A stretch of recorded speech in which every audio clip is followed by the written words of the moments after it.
জীবনে প্রতিটা পদে, পদে প্রত্যেকটা মানুষেরই কিছু না কিছুতে কারো উপদেশ বা কারো সাহায্যর প্রয়োজন হয় জীবনে চলার জন্য। এটাই স্বাভাবিক।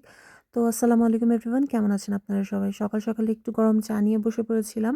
তারপরে একটু আম খেতে ইচ্ছা করলো। তো এটা বাংলাদেশি আম, বাংলাদেশ থেকে নিয়ে আসা হয়েছিল। এখানে কানাডায় বাংলা বাজার আছে। তো ওখান থেকে আসলে এই আমটা কিনে আনা। আর এই আমটা খেতে এত ভালো লাগছে, কারণ হচ্ছে মনে হচ্ছিল যে বাংলাদেশের আমটা খেয়ে আমি বাংলাদেশে ফিল পাচ্ছিলাম এবং মনে হচ্ছে যে আমি বাংলাদেশেই আছি। তো এরকম আসলে মনের ছোটখাটো ইচ্ছাগুলো যখন মনে আসে, মানুষের সামর্থ্য থাকলে সেটাকে ফুলফিল করা উচিত। কারণ আমাদের এইসব জিনিসপত্রের পরে দেখা যাবে যে না খেতে পারলে মনে একটা হাহাকার থাকে। আর পাশে আমি একটা লেমন কেক বানিয়েছিলাম। এই কেকটা খেতে অসাধারণ হয়েছিল। ২ টা কেক বানিয়েছিলাম। তো ওইটাকে কেটে এভাবে সাইজ করে রেখেছি যাতে চা'র সাথে বা এমনি কিছুর সাথে খাওয়া যায়। আর আমি এটা কিন্তু কলার সাথে খেতে খুবই পছন্দ করি। আজব হলেও করার কিছু নেই, ওটা আমার পছন্দ। আর এই পাশে আমি মিষ্টি কুমড়াটাকে ছিলিয়ে নিয়েছি, মিষ্টি কুমড়া ভাজি করব দেখে। আর তার সাথে বিচিগুলাকে সাইডে রেখে দিয়েছি। কারণ মিষ্টি কুমড়া আমার খেতে খুবই পছন্দ। বরাবরের মতন সেটা আপনি খিচুড়ির মধ্যে দেন, সবজিতে দেন বা এমনি ভাজি করেন না কেন, বা মিষ্টি কুমড়ার ভাজা যেটা, সেটাও আমার ভীষণ পছন্দ। আমি খুব পছন্দ করি এই জিনিসটাকে। আর এই দেশের মিষ্টি কুমড়ার সাইজগুলা কিছুটা ঢোলের মতন। দেখতে একটু কিউট আর খেতেও আছে মজা মোটামুটি। আলহামদুলিল্লাহ। তো বাংলাদেশের মতন অত মিষ্টি আর অত মজার তো হবে না। এটাই স্বাভাবিক, বাট করার কিছু নেই, খেতে তো হবেই। তো এগুলা সবকিছু কাটছিলাম, গুছাচ্ছিলাম, রান্নাবান্নার প্রিপারেশন নিচ্ছিলাম।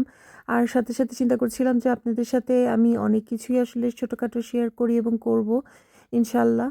হয়তোবা কারো পছন্দ হবে, কারো পছন্দ হবে না। এটাই স্বাভাবিক। আমার এই নিয়ে কোনো রকম মনে কষ্ট নেই।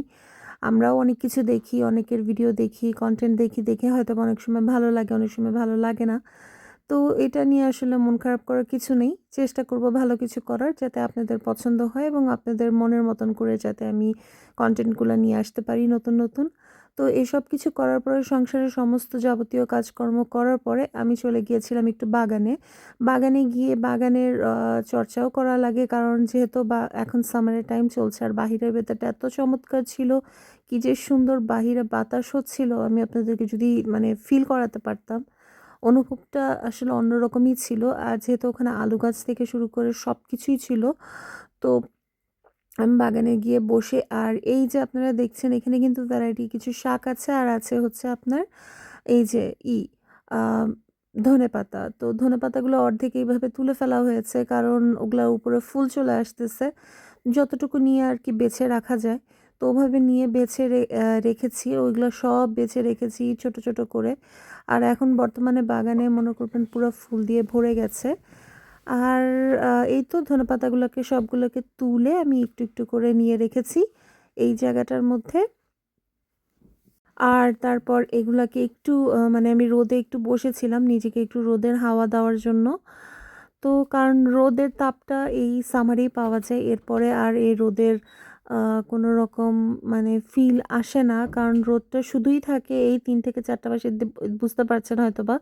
আমি ওখানে একটু দেখানোর জন্য রেখেছিলাম যে কি পরিমাণে বাতাস। এগুলো সব উড়ে, উড়ে যাচ্ছিল। তারপরে কোনোভাবে তাড়াতাড়ি ধরে আমি রুমের মধ্যে নিয়ে গেলাম। তো এভাবে করে নিয়ে আসলে আমার দিনটা কাটছে কানাডার মধ্যে। তো আজকের ভিডিওটা এতটুকুই। ভালো থাকবেন, সুস্থ থাকবেন। আল্লাহ হাফেজ।